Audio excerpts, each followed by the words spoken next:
Kita na naman sa TV, gabi-gabi. Kabataan ng sangkot baril ang hawak sa tabi. Eskwela na dapat libro ang dala. Bakit parang gera na ang eksena?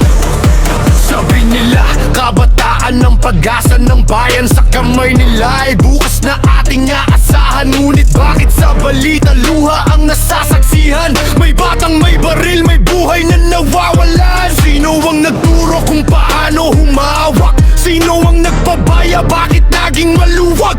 Ang baril na dapat ay ligtas na nakatago. Sa kamay ng batay naging sanhi ng peligro. Hindi ba't may pananagutan? Hindi ba't may dapat mag-ingat? Isang pagkukulang, isang sandali, buhay ang kapalit sa huli. Kabataan, pag-asa pa ba ng bayan? Kung sa murang edad, karahasan ang natututunan. Kabataan, tayo ba'y susuko na lang? Mababangon at itatama ang maling daan. Hindi ang baril ang dapat nilang hawakan, kundi pangarap na dapat nilang abutin. Hindi galit, hindi tahas ang kanilang sandata, kundi pag-ibig, respeto at pag-asa. Sa kalsada'y may batang naliligaw ng landas. Sa paaralan may takot na kumakalat. May mga magulang na naghahanap ng sagot, habang isang pamilya ay nawawala sa lungkot.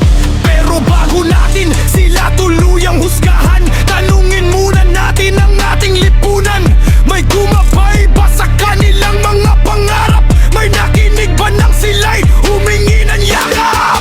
Dahil ang bakay hindi isinilang na masama, may pagkakataong mabago ang kanyang pagkatao. Pero kung sandata ang nasa kanyang kamay, sino ang unang dapat maging responsable? Kabataan, pag-asa pa ba ng bayan? Kung sa murang edad, karahasan ang natututunan. Kabataan, tayo ba'y susuko na lang? O babangon at itatama ang maling daan? Hindi ang baril ang dapat nilang hawakan, kundi pangarap na dapat nilang abutin. Hindi galit, hindi tahas ang kanilang sandata, kundi pag-ibig, respeto at pag-asa. Magulang, bantayan ang bawat tahanan. Ang baril ay hindi laruan, huwag pabayaan. Ilak, itago, ilayo sa kamay ng bata. Dahil isang pagkakamali, maaaring buhay ang mawala. At sa mga kabataan, pakinggan ang tinig. Hindi pa huli para baguhin ang paligid. Ang lakas ninyo'y hindi para manakit, kundi para bumuwag ang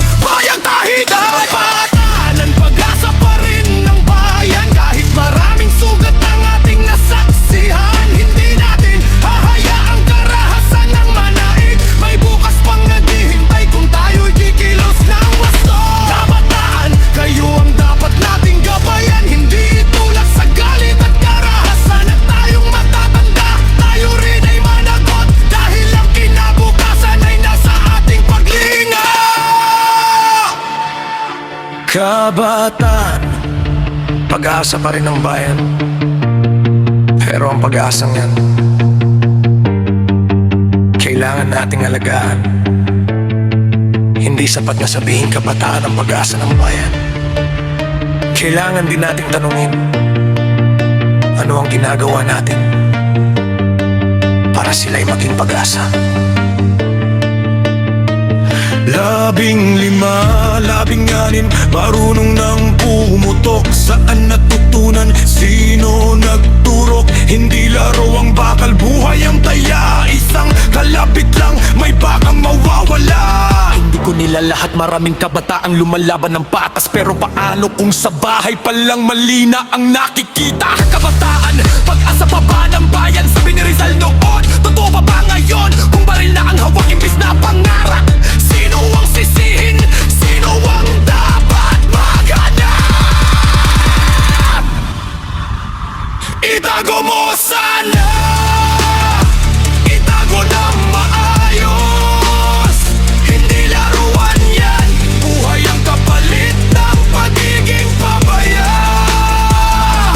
Kabataan, pag-asa pa rin ng bayan. Kung may matandang gagabay ng tama sa daan.